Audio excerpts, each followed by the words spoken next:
Kui sa võtsid eilse päeva puhkamiseks ning enesesse vaatamiseks ning otsustamiseks või meelde tuletamiseks seda, mida sina tahad teha, siis tänane päev on väga hea päev selle kõige päriselt maailma toomiseks.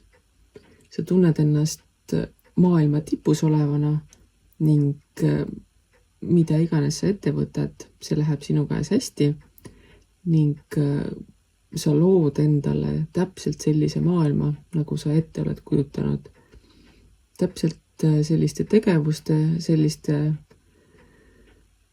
naudingute, selliste mis iganestega, mida sina tahad ning sa tead, et sina oledki oma maailma looja ning mitte miski ei takista sinu säramist, sinu loodut. Võta see oma maailm enda kätte ning loo sellist ideaali ka enda ümber, niimoodi, et ka teised suudaksid või saaksid enda maailma hakata looma selliseks, nagu nemad tahavad.